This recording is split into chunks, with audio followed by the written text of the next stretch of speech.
Welcome to the Clapper Racing YouTube channel. Test fitted the new Who's Your Daddies on here. They fit great. They look awesome.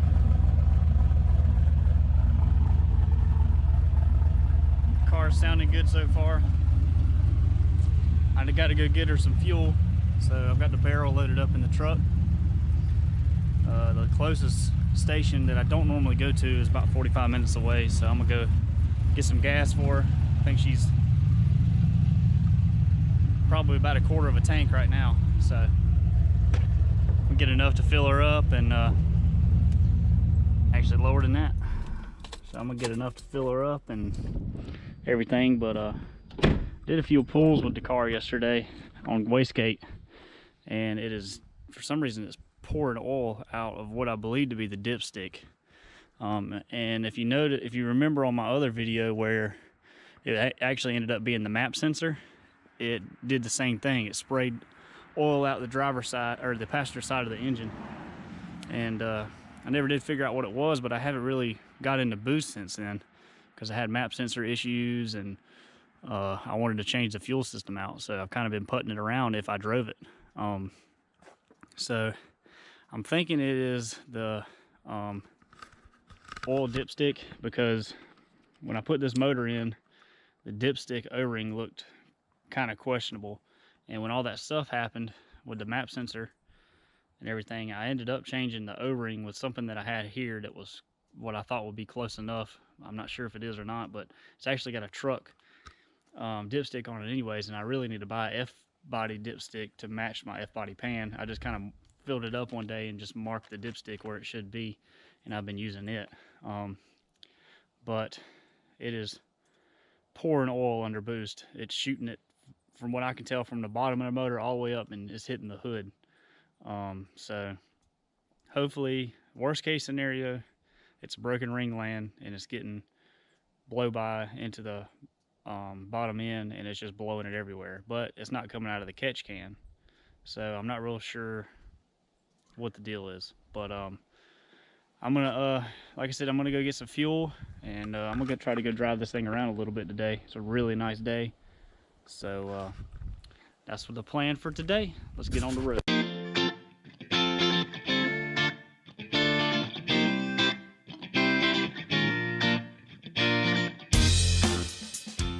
Nobody takes the E85 seriously. Can't even pull up to the freaking pump. Shit being in the way.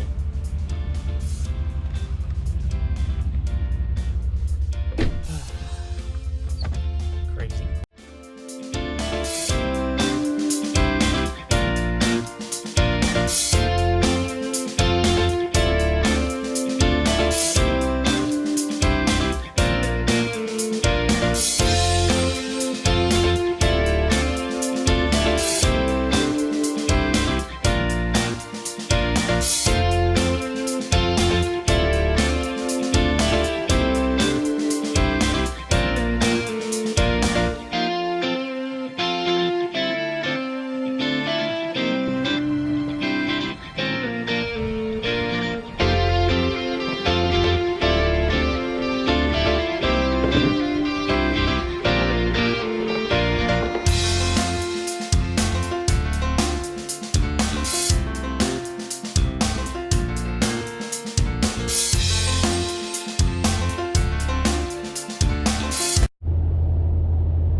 Got it back there in the back in the barrel. Gonna go get some brake cleaner to clean off my block, clean all the oil off. I just ordered a new dipstick tube from Summit, so hopefully it'll be here middle of next week or so, and I can pop that in and see if that fixes my oil spraying issue. But got to get some oil for the truck. She needs an oil change, and got my niece's birthday party, so I got to go to that later on. But just gonna be doing a little bit of odds and ends, oil changes and stuff like that the rest of the weekend. Try to film some of the stuff that I do, but that's it for right now. We'll see what happens the rest of the day. pumping my drum into this drum. This little Harbor Freight pump does pretty good so far. It says you're not supposed to use it for fuel, but whatever. I'm an idiot, so I figured I'd try it. But it moves fuel pretty quick. I can empty a barrel in a couple minutes, so I suggest one if you want. But it says right on there, do not use with fuel, so use at your own risk.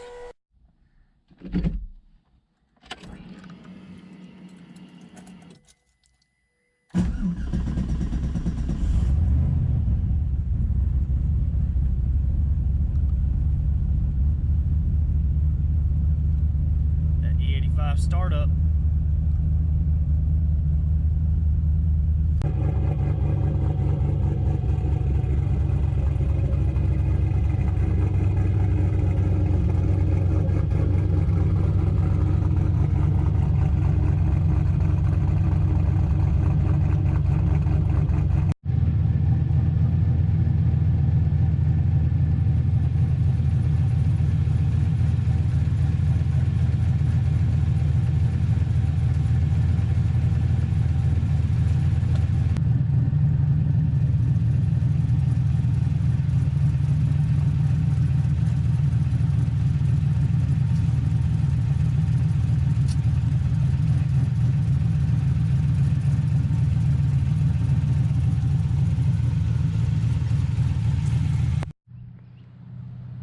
Here we are back with the old race car.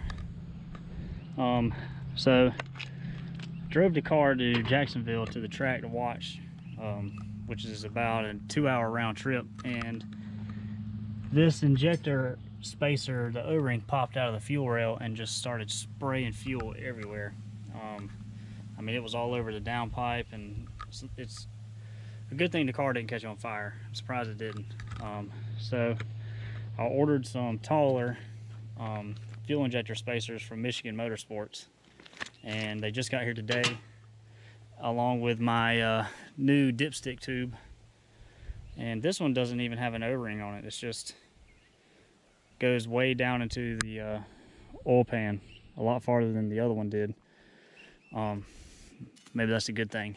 But so I'm gonna try to swap out the old dipstick tube and try to put these spacers in. I'm probably gonna have to space up the fuel rail a little bit, but hopefully they'll fit snug. These aren't really, they're kind of snug, but they're not like, I'm not really sure what happened, but I'm gonna put these in, and hopefully they'll be a little bit better, and it won't be shooting fuel out everywhere, because that kind of scared me. But I'm gonna get started on that. We'll see where it goes.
Just got the new injector spacers in.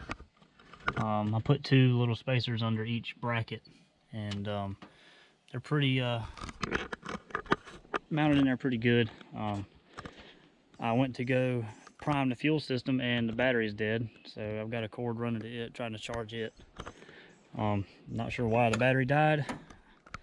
I hooked the charging cable up, and I don't see any lights on or anything that would have caused the car to die, but I'm gonna go ahead and try to change this dipstick out and go from there. That way I won't have to do anything else when the battery charges, and we'll start this thing up and see if there's any leaks. Got the old trusty Hobart out again. This new dipstick I bought is just not gonna work, so I'm gonna fix this old one. So I think some of my problem was this bracket that bolts it to the head was broke off, and as soon as I pulled the dipstick out, this thing fell off.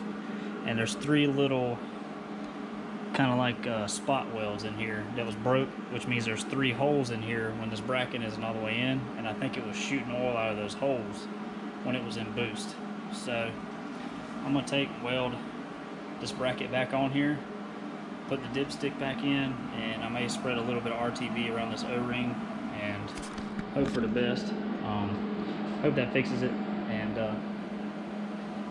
gets me back on the road. But I can get this in and then finish charging the battery, and I'm gonna crank it up and make sure I don't have no leaks.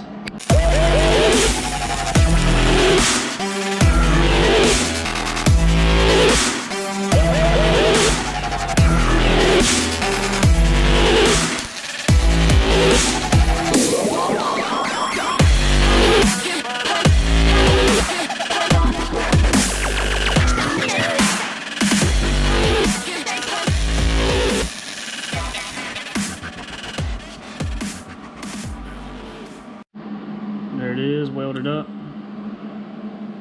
Pretty happy with it. Gonna shoot a little bit of paint on it and put it back in the car. Hopefully it won't leak. Alrighty, got everything back in the car.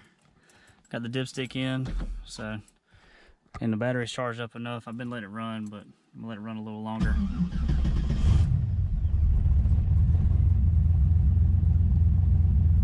Seems to be running good.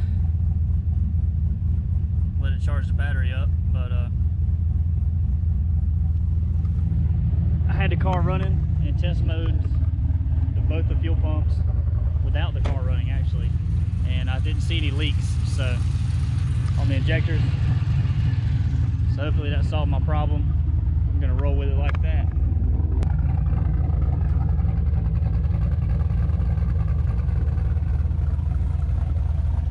Seems to be running good.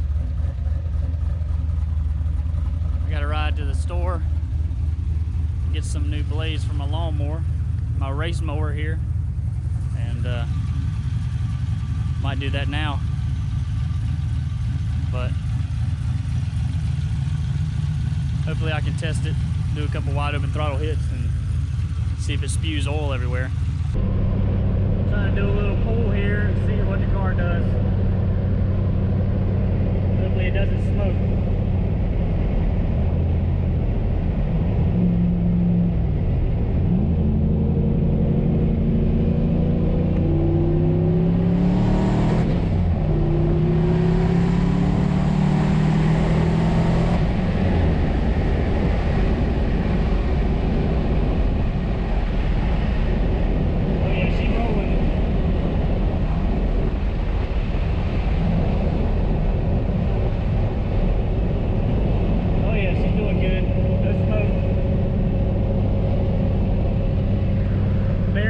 Fuel gauge, so fuel is fine. I don't smell any fuel yet, so fuel pressure looks good. So I think she's good to go, guys, for now, until the next crisis. But everything's looking good. Figured out what killed my battery. So here's my fuel pump relays. I had basically what I was trying to do was I was trying to make this relay never get power without this relay being on, and that didn't work. I accidentally wired it where I was powering up the relay the whole time when it was the car was off, so that's what ran the battery dead. I just swapped this white and blue wire here, and that should have fixed it. I'm glad it didn't burn this relay up, because this one relay was basically running both of these pumps. So got that fixed, and battery shouldn't die anymore. I'm gonna probably take it to Cars and Coffee tomorrow I might try to do a little filming out there and just show y'all what we got here in Wilmington. Make a little video on it. Hopefully I can take it to the track real soon and do some testing with it. I need to make sure the fueling's right with it and make sure the fuel system's going to keep up on a full quarter or even an 1/8 mile pass. But I hope to be doing that within the next month or so. So I'll know it's right for a streetcar takeover in Charlotte. But that's going to be it for now. Probably going to end it off. But appreciate you watching. Take it easy.